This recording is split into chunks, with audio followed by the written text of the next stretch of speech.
মৃত্যু কার কখন আসে জানা নেই। একজন সাধক, মুসলমান সাধক, তার জীবনী আমার কাছে আছে, মুসলিম সন্ত বলে, সেখানে আছে। তিনি, কেউ জিজ্ঞেস করতেন কেমন আছেন আপনি, বলতেন মৃত্যু যদি মাথার কাছে থাকে তাহলে কেমন থাকে মানুষ। আমি সব সময় ভাবি যে মৃত্যু আমার মাথায় দাঁড়িয়ে আছে, যে কোনো সময় আমি যাওয়ার জন্য প্রস্তুত। I am ever ready. আমাদের সন্ন্যাসী ছিলেন ভরত মহারাজ, যার নাম ছিল অভয়ানন্দ। উনি বলতেন আমি জীবনে কখনো ভয় পাইনি।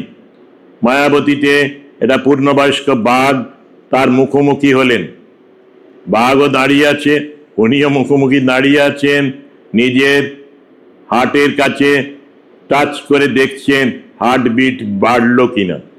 দেখলেন এতটুকু পরিবর্তন হয়নি। তিনি নিজেকে আত্মা বলে ভাবতেন। অহম ব্রহ্মাস্মি মন্ত্র আমরা লাভ করি সন্ন্যাসের সময়। গুরু বলে দেন এই মহাবাক্য তোমরা অনুসরণ করবে, চিন্তা করবে। অনেক গৃহস্থরাও এই রকমের ভাবেন, আমি ব্রহ্মস্বরূপ, আমার মৃত্যু নেই, না জায়তে মৃয়তে বা কদাচিৎ, আর না হন্যতে হন্যমানে শরীরে, তাই বাঘের ভয় পাবো কেন। উনি আমাদের বলেছিলেন I am ever ready.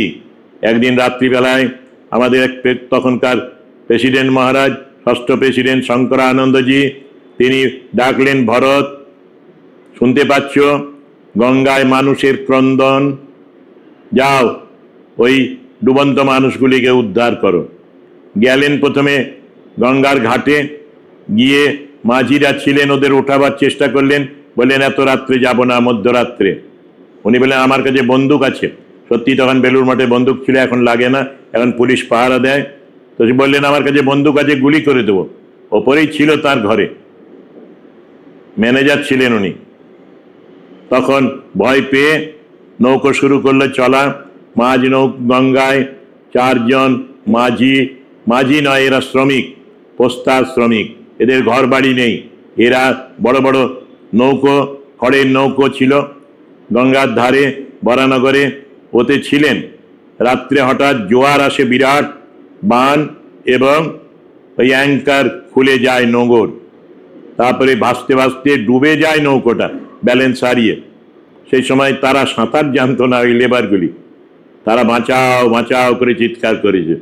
শঙ্করানন্দজির herpes ছিল, আর তিনি রাত্রে পাতলা ঘুমোতেন, তাই ওই বিপদগ্রস্ত মানুষগুলিকে উদ্ধারের জন্য ওকে পাঠালেন।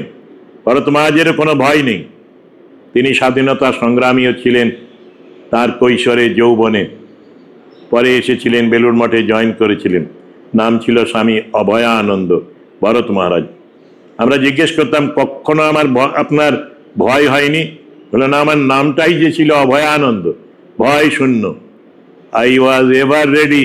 রাতে দিনে 24 ঘন্টা তোমাদের যদি কোনো প্রয়োজন হয় তোমরা আমার সাথে যোগাযোগ করতে পারো। আমাদের অধ্যক্ষ মহারাজ একজন রহড়ার, তার সেখানে খুব আগুন জ্বলছিল। সেই সময় জিজ্ঞেস করেছিলেন মহারাজ কোন সময় কন্ট্যাক্ট করলে ভালো হয়। উনি বললেন আই এম এভার রেডি, আমি সদা প্রস্তুত। সকালে, রাত্রে, মধ্যরাত্রে 24 ঘন্টা সময় আমি রেডি থাকি সঙ্গের জন্যে। যে কোনো সময় তুমি যোগাযোগ করতে পারো। সত্যি যারা অভয়ে প্রতিষ্ঠিত হয়, যারা আত্মজ্ঞানী, তারা এইরকমই জীবনযাপন করেন।